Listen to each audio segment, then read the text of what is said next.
자, 우리 여러분들과 다시 한번 인사하겠습니다. 오늘 정말 잘 오셨습니다. 자, 은혜 받기 원합니다. 예, 감사합니다. 자, 오늘도 변함없이 이 자리에 참석한 저와 여러분들의 심령 가운데 주께서 허락하시는 평안과 기쁨이 함께 하시게 되시기를 주님의 이름으로 축복합니다. 야고보서는 믿음의 사람들이 큰 박해나 환난을 당하던 시기에 쓰여진 편지글로 알려져 있는데요. 자, 그렇다 보니 야고보서 안에는 예수 믿는 우리들이 어떻게 하면 믿음의 시련을 잘 이겨낼 수 있는지에 대한 문제를 다루고 있습니다.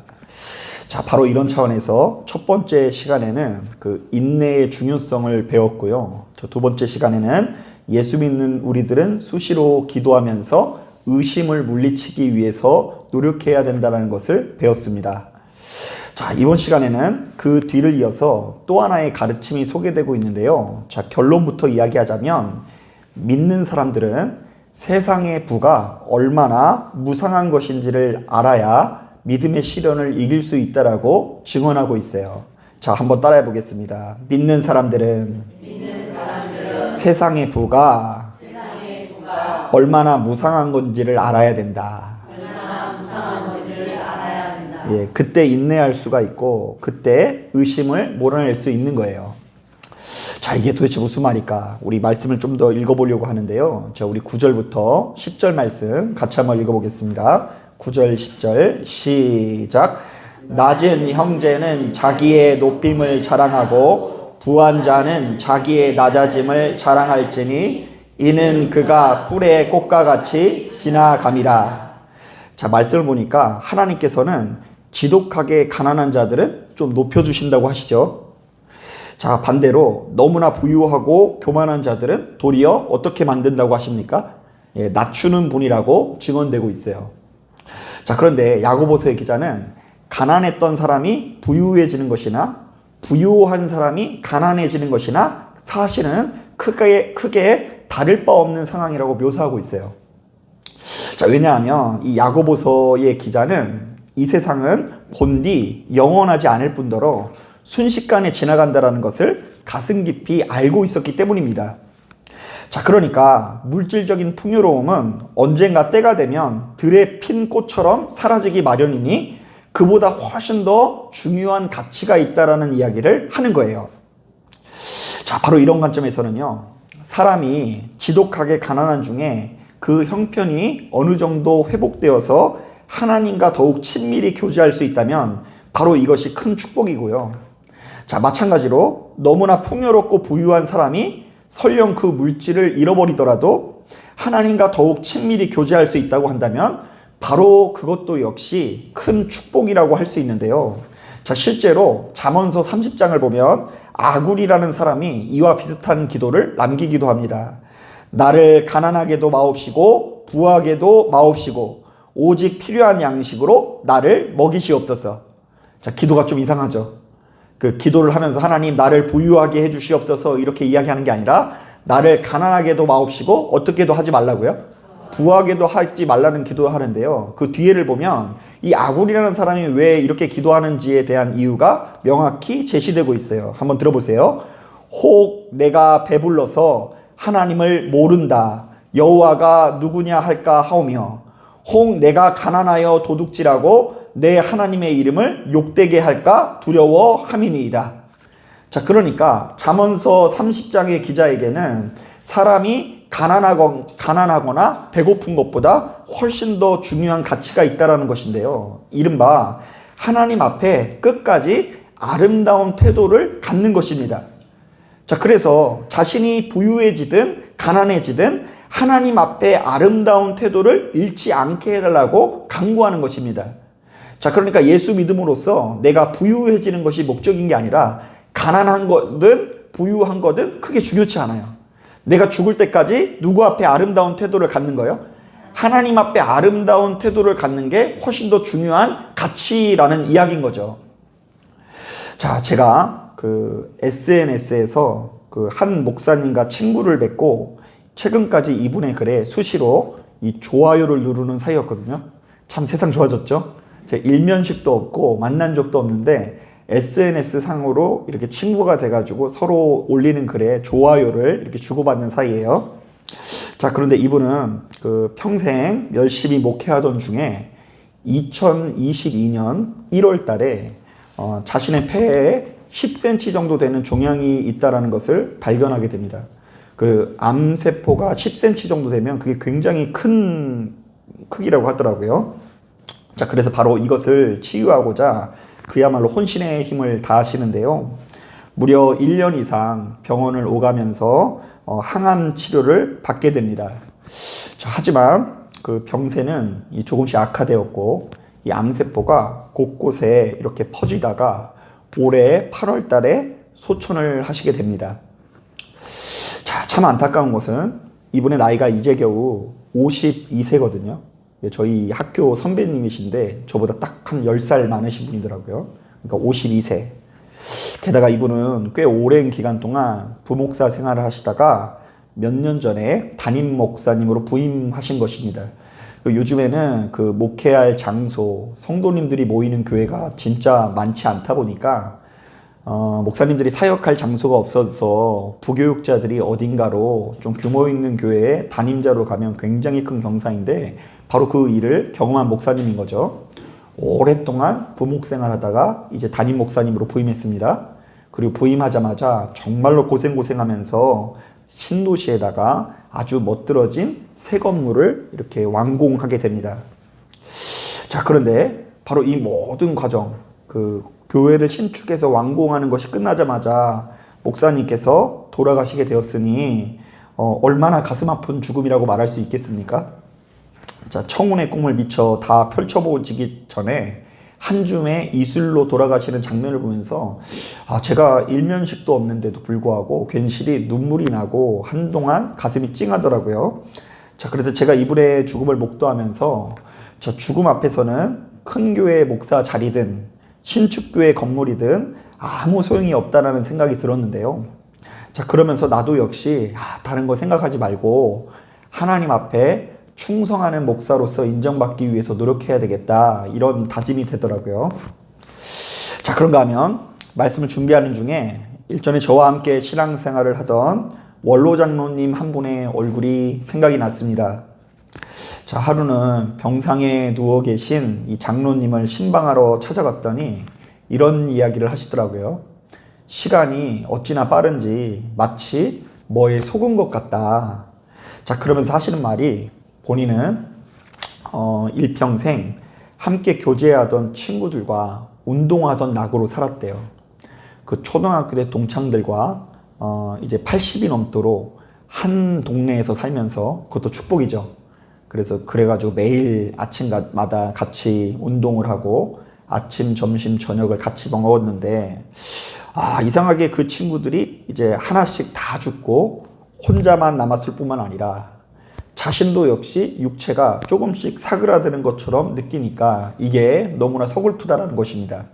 자, 그러니까 원래 죽는 사람들도 힘들지만 남겨진 사람들도 되게 힘들다고 하더라고요. 그래서 이제 친구들이 돌아가실 때 혹은 아내나 남편이 돌아가실 때 그거를 되게 그렇게 힘들어 하시더라고요.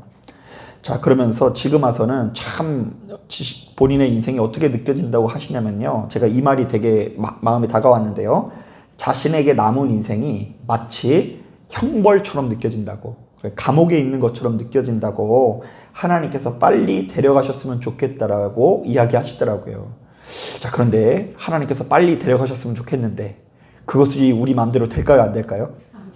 그렇게 안 돼요. 우리가 하나님 내일 가겠습니다, 받아주시옵소서 딱 하고 딱 듣는데 여기가 천국이면 얼마나 좋아요. 그렇게 안 된다니까요. 지독한 고통 속에 그 고통을 이기고자 하루라도 더 살고자 약물에 의지할 수밖에 없는 것이 우리 연약한 인간의 삶인 것입니다. 자, 그런데 저는 어쨌든 이런 광경을 지켜보면서 이 땅을 살아가는 모든 사람들에게 믿음이 필요하다는 것을 실감할 수 있었는데요. 왜냐하면 우리가 하루라도 빨리 믿음을 가지고 우리의 인생이 영원하지 않다라는 것, 우리의 인생이 수고와 슬픔뿐이라는 것을 깨닫는 것만으로도 굉장히 큰 유익이라는 생각이 들었기 때문입니다. 자, 그런가 하면 갑자기 또 잊고 있었던 또 기억이 나는데요. 자, 제가 언젠가 TV에서 인간극장이라는 프로그램을 보는 매니아였는데요. 참 재미없는 거 보죠. 그렇죠. 애들이 되게 싫어해요. 인간극장 보면은 저는 막 눈물 한 바가지 흘리고 그래서 되게 좋아하는데, 하루는 인간극장에서 100살이 넘는 노모가 아들의 밥을 차려주면서 그 아들이 식사하는 모습을 안타까운 모습으로 이렇게 안타까운 눈으로 쳐다보는 장면이 나오더라고요. 왠 줄 아세요? 자신의 아들이 너무 늙었다라는 것입니다. 과거에는 그 마을에서 가장 잘생기기로 소문이 나고 꽃처럼 미남인 아들이었는데 아들이 벌써 70인 거예요. 아들이 70이에요. 자, 그러다 보니까 그 아들의 모습이 너무 짠한 거예요. 본인은 100살이면서 70대의 그 아들을 보면서 마음이 짠해하는 거예요. 자, 그러면서 그 영상의 마지막에 의미심장한 나레이션이 나오는데요. 그 나레이션이 어떤 나레이션이냐면 어떤 여자분이 이렇게 외치더라고요. 아무리 잘난 아들도 결국 늙더라. 본 것 같죠? 그렇게 들은 것 같죠? 아무리 잘난 아들도 결국 늙더라. 자, 저는 우리를 향한 하나님의 마음이 바로 이와 비슷하다는 생각이 드는데요. 한치 앞을 모르는 우리들은 우리의 인생이 얼마나 짧은지 모르고 지금 우리에게 주어진 이 하루, 지금의 이 건강도 얼마나 소중한 것인지를 잘 알지 못한다는 것입니다. 막연하게나마 오늘 잘 살았으니까 내일 잘 살 것 같고 23년도 잘 살았으니까 24년도 마냥 잘 살 것 같지 않나요? 하나님께서 언제까지 우리의 인생을 허락할지에 대한 그런 어떤 개념 없이 우리는 마냥 마음 편하게 생각할 때가 많이 있죠.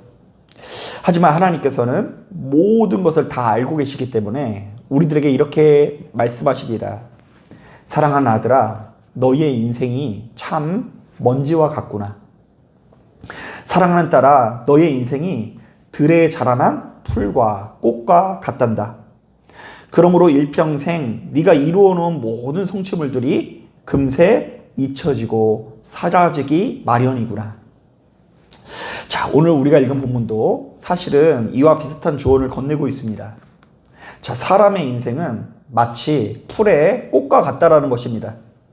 자, 그래서 해가 돋고 뜨거운 바람이 불면 금세 풀이 마르고 꽃이 떨어지는 것처럼 우리의 인생은, 우리의 아름다움은 영원하지 않으니 망령되고 허탄한 것에 대한 욕심을 내려놓고 전능하신 하나님과 친밀히 교제하는 삶을 살라는 것입니다. 사실 세상의 사람들은요, 우리에게 남겨진 때가 얼마 남지 않았다라는 것을 느낄수록 너무나 허망한 마음을 달래고자 점점 더 좋지 못한 방향으로 가는 경향이 있습니다. 자, 고린도 15장을 보면 바로 이러한 세상 사람들의 삶이 잘 묘사되어 있는데요. 한번 잘 들어보세요. 세상 사람들은 이제 죽음이 얼마 안 남았다고 생각이 들면 어떻게 살아가는 줄 아세요? 들어보세요. 만일 그리스도 안에서 우리가 바라는 것이 다만 이 세상의 삶뿐이면 모든 사람 가운데 우리가 더욱 불쌍한 자이리라. 죽은 자가 다시 살아나지 못한다면 내일 죽을 터이니 먹고 마시자 하리라. 자, 한번 따라해 보겠습니다. 내일 죽을 터이니 먹고 마시자. 자, 이제 우리에게 인생이 얼마 안 남았으니까 어떻게 살자고요? 먹고 마시자. 이렇게 사는 게 세상 사람들이에요. 하지만 예수 믿는 우리들은 죽어도 끝이 아니라는 것을 이미 알고 있기 때문에 세상 사람들과 전혀 다른 기대를 가지고 살아간다고 하는데요. 한번 들어보세요. 이 썩을 것이 반드시 썩지 아니할 것을 잊겠고 이 죽을 것이 죽지 아니함을 입으리로다. 이 썩을 것이 썩지 아니함을 입고 이 죽을 것이 죽지 아니함을 입을 때에는 사망을 삼키고 이기리라. 자, 그러니까요, 우리가 천국에 대한 소망을 가지고 우리의 육신은 썩어 없어지지만 우리의 눈에 보이지 않는 또 다른 영의 세계를 고대하면서 바로 그날이 오기를 기대하는 사람들은요, 사망 권세를 삼키고 이기는 역사를 누리게 된다라고 이야기합니다.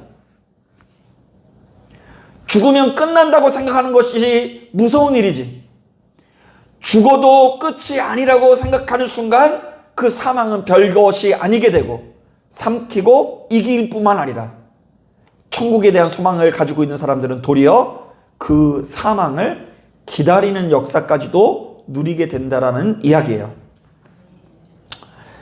자, 저는 이런 점에서 그 다윗의 모습이 참 귀감이 되는데요.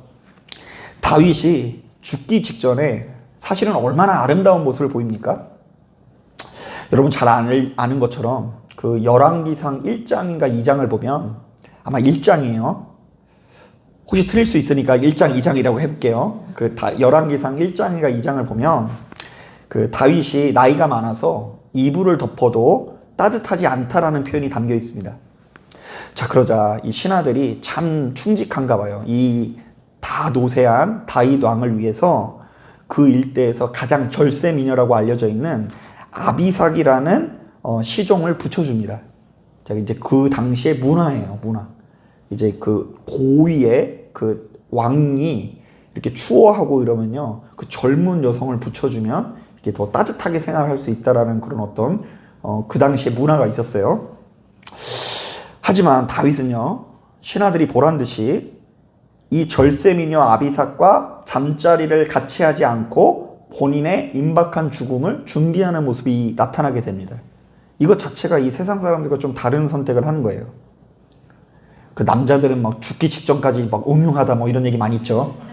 하여튼 그냥 숨 쉴 힘만 있으면 그냥 음흉한 존재들이다 뭐 이런 얘기 많이 하는데요.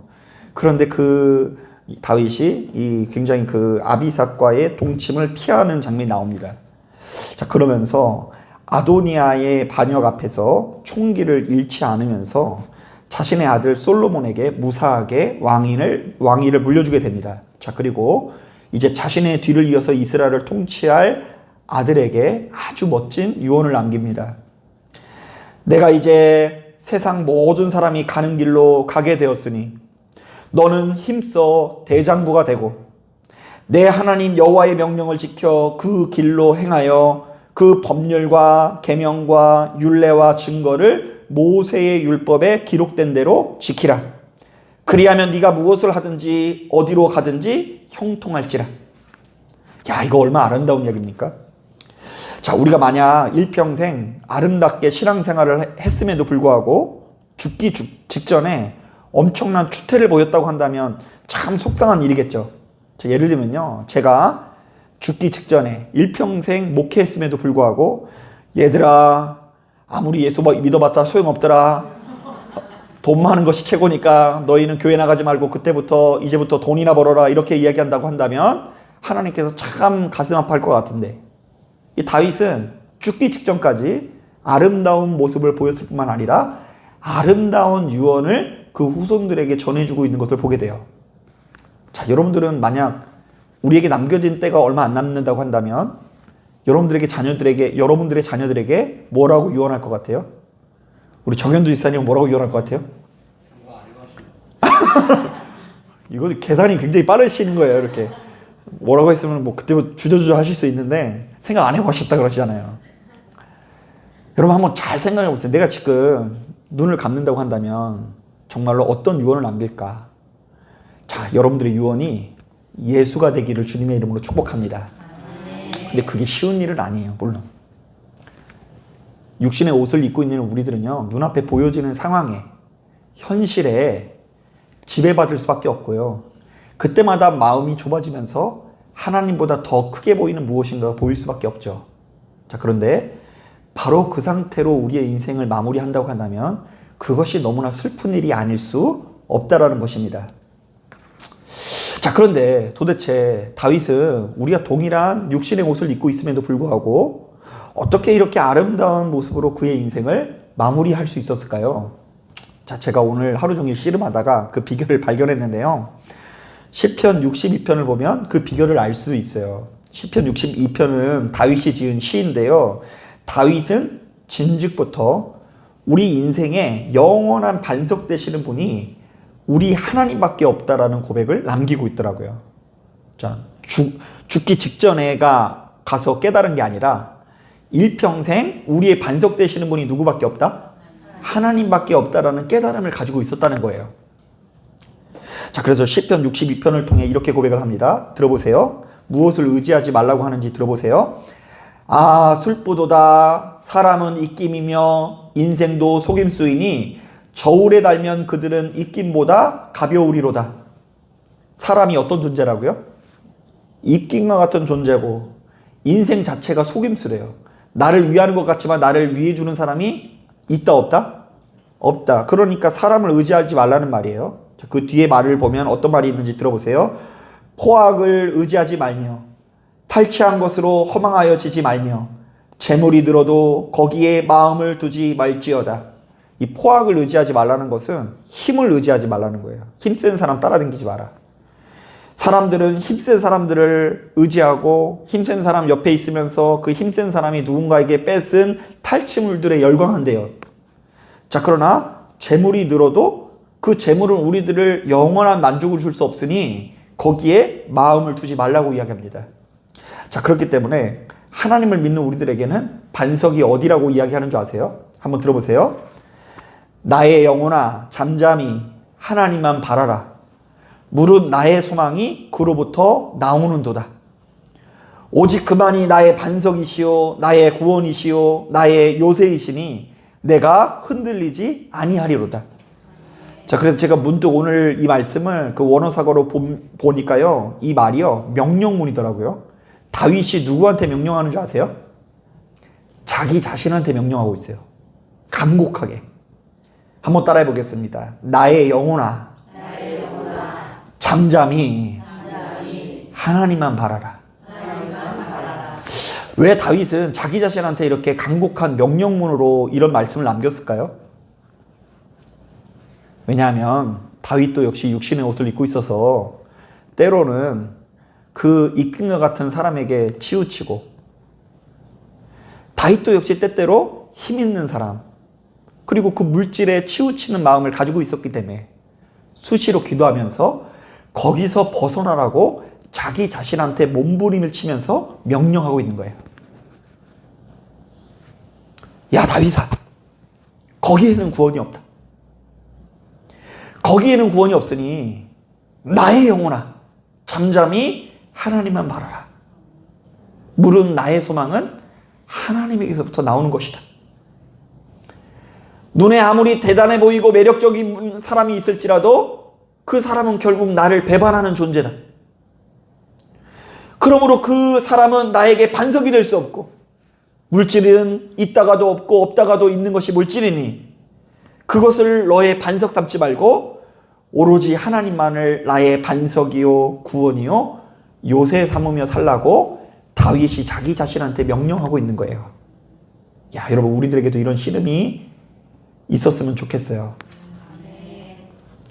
사랑하는 여러분, 너무나 유한한 인생 가운데 우리에게 찾아오는 여러 가지 믿음의 시련 앞에서 우리 눈앞에 있는 모든 것들이 사실은 얼마나 부질없는 것인지를 하루속히 깨닫길 바랍니다.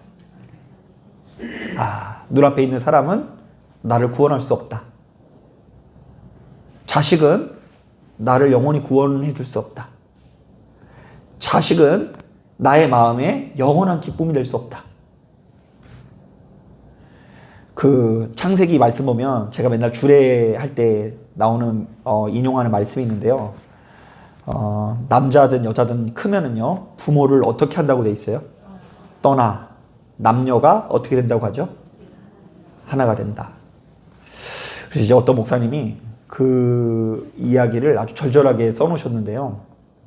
그 목사로서 그 당연히 경험해야 되는 경험 중에 하나로 그 자녀가 자신의 품에서 떠나는 경험을 반드시 해야 된다 그러더라고요. 그래서 이제 금지옥엽 키운 딸이 자신을 이렇게 떠나는데, 그 자신을 이렇게 떠나보내면서 이렇게 손 잡고 이렇게 나가는 거 있잖아요. 예, 그 웨딩 할 때 그 원래 신부들은 그 신부 아버지랑 이렇게 다 나가잖아요. 그래서 그날을 이 목사님이 엄청 기다린 거예요. 야, 그거라도 잘해주자. 그런데 그 딸이 와서 얘기를 하더랍니다. 아빠, 우리는 공동 입장할 거야.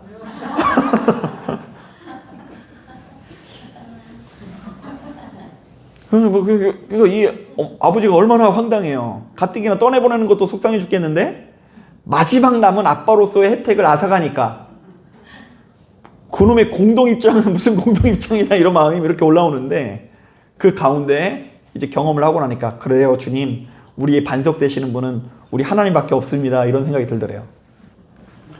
그리고 장로님 복 받으신 거예요. 이렇게 손잡고 입장하면 대단한 거예요. 그리고 이제 우리 박모사님도 나중에 수윤이가 이렇게 아빠 손 붙들고 이렇게 입장을 하면은 진짜 좋은 딸인 겁니다. 그게 이제 그 목사님 이제 그 복을 못 누렸어요. 금지옥엽 딸이 하나밖에 없는데. 그러면서 이제 그렇게 자식을 품에 떠나는 경험을 한다라는 것이 제가 이제 오늘 본문에 나와 있는 이 다윗의 상황과 너무 일치된다라는 생각이 들었어요. 그리고 또 한 가지 이제 어떤 은퇴하신 목사님이 또 재미있는 글을 남기셨는데요. 어떤 글이냐면 목사가 진짜 목사로서 거듭나는 순간은 그 목사로서 은퇴하면서 진정한 목사가로 된대요. 이게 너무 늦게 되는 것 같죠, 목사가. 이게 무슨 말인가 하니까 일리가 있는 게 그 좀 규모 있는 교회에서 사역을 하다 보면 이제 교회가 이제 나의 하나님이고 성도가 나의 하나님이고 힘이고 이러다 보니까 사실은 하나님을 의지하지 않더라도 절박하게 하나님을 찾지 않더라도 이 교회가 그냥 교회로 저절로 목회가 되어지고 건물이 저절로 목회를 해지고 성도가 시스템이 이렇게 알아서 다 굴러가기도 하고 그러다 보니까 하나님이 100이 아니고 교회가 90이고 하나님은 10인 경우가 종종 생긴대요. 자, 그런데 막상 은퇴하고 나고 보니까 이게 누구밖에 없어요? 하나님밖에 없다. 이것을 실감하면서 은퇴 이후에 하나님이 나의 반석 되신다라는 것을 깨달았다. 그래서 반드시 은퇴라는 경험이 목사한테 필요하다. 이런 취지인데 그렇다고 생각하면 너무 좀 슬프기도 해요. 도대체 언제 목사가 되는 거예요? 제가 이렇게 젊은데. 좀 지나친 의견 같기도 하고.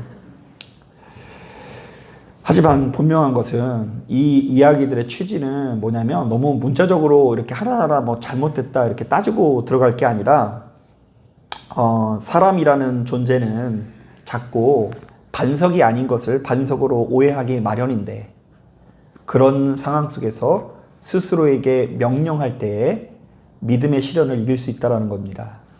자, 어떻게 명령하라고요? 나의 영혼아 잠잠히 하나님만 바라라. 나를 서운하게 만드는 자녀 앞에서, 나를 서운하게 만드는 배우자 앞에서, 친구 앞에서, 사람 앞에서, 그리고 나를 너무 힘들게 하는 물질 앞에서 다른 것으로 여러분들의 마음을 위로하려고 하지 말고 여러분의 주인 되시는 하나님만을 바라보는 가운데 그분에게서 내려오는 평안과 기쁨이 주어진 상황을 이기게 하고 견디게 하는 경험을 누리시길 바랍니다. 그렇지 않으면 우리의 마음은 금세 평안을 잃고 가장 불행한 자의 삶을 살다가 끝이 날 수밖에 없습니다. 여러분, 예수 믿는 것을 복음을 영접했다고 하잖아요. 그러나 제가 늘 이야기하지만 이 복음이 어떤 뜻이라고요? 기쁜 소식. 자, 기쁜 소식을 영접하는 우리들이 세상 사람들보다 더 불행하게 살아간다고 한다면 우리가 어떻게 아름다운 유언을 남길 수 있겠습니까? 자, 그러므로 오로지 전능하신 하나님께서 우리 인생의 반석이자 구원자 된다는 것을 믿으시고 오로지 하나님을 바라보고 하나님을 의지하면서 친밀히 교제하시는 저와 여러분들이 되기를 주님의 이름으로 축복합니다. 자, 기도하겠습니다.